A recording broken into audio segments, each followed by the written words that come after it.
नमस्कार दोस्तों आज हम इस वीडियो में आपको ऐसे 11 कारणों के बारे में बताने वाले हैं कि कुंती पुत्र कर्ण को क्यों माना जाता है सर्वश्रेष्ठ योद्धा। महाभारत में एक से एक योद्धा थे, लेकिन कर्ण से भी महान योद्धा बर्बरीक था, लेकिन उसे युद्ध करने का मौका ही नहीं मिला। महाभारत में एक से एक योद्धा थे, कर्ण से भी महान योद्धा बर्बरीक था, लेकिन उसे युद्ध करने का मौका ही नहीं मिला। अश्वत्थामा भी एक महान योद्धा था, लेकिन उसकी महानता वहीं खत्म हो गई जब उसने पांडवों के सोते हुए पुत्रों को मार दिया था। एकलव्य भी एक महान योद्धा था, लेकिन वह युद्ध नहीं लड़ सका। गुरु द्रोण, भीष्म पितामह और श्री कृष्ण को इनमें शामिल नहीं कर सकते क्योंकि वे तो देवता थे। दरअसल कर्ण ही एक ऐसे सर्वश्रेष्ठ योद्धा थे जिन्होंने विपरीत परिस्थितियों में भी एक सर्वश्रेष्ठ योद्धा के रूप में खुद को स्थापित किया, और वह भी धर्म सम्मत रूप में। तो दोस्तों आइए जानते हैं जिनके बारे में जिनके कारण उन्हें महान योद्धा माना जाता है। उससे पहले अगर आप हमारे चैनल पर पहली बार विजिट कर रहे हो तो हमारे चैनल को सब्सक्राइब जरूर कर दें। नंबर 1, अर्जुन का साथ देने के लिए जगत के स्वामी थे, लेकिन कर्ण का साथ देने के लिए दुर्योधन ही था।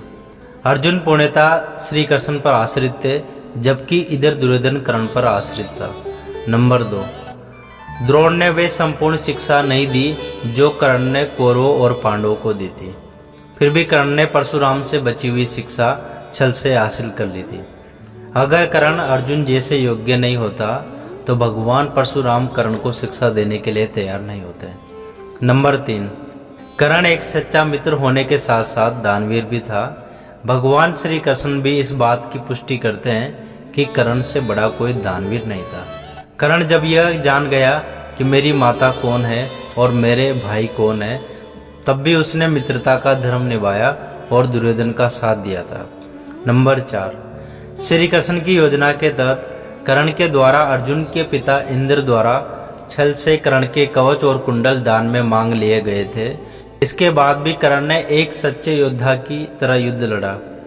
नंबर 5, कर्ण ने जरासंध को अकेले ही हराया था, जबकि भीम ने श्री कृष्ण की मदद से जरासंध को छल से मारा था। नंबर 6, भगवान परशुराम के द्वारा दिया गया विजय धनुष कर्ण के पास था। जिस भी योद्धा के पास यह धनुष होता था तो उस योद्धा के आसपास एक ऐसा अद्भुत घेरा बना देता था जिसे भगवान शंकर का पाशुपतास्त्र भी नहीं भेद सकता था। कर्ण को महाभारत में तब तक नहीं मारा जा सकता था तब तक उनके हाथ में विजय धनुष था। उनके हाथ से विजय धनुष छूटने के बाद अर्जुन ने अंजलिका अस्त्र से कर्ण का वध किया था।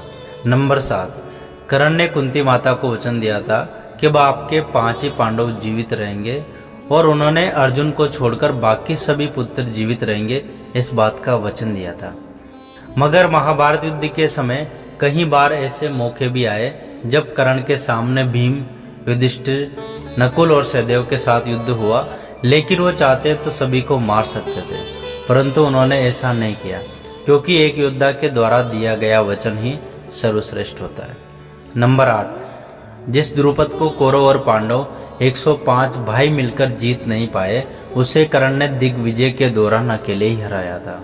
प्राग ज्योतिष का राजा भगदंत, जिसे राजसू यज्ञ के दौरान अर्जुन भी नहीं हरा पाए थे, उसे भी कर्ण ने हराया था।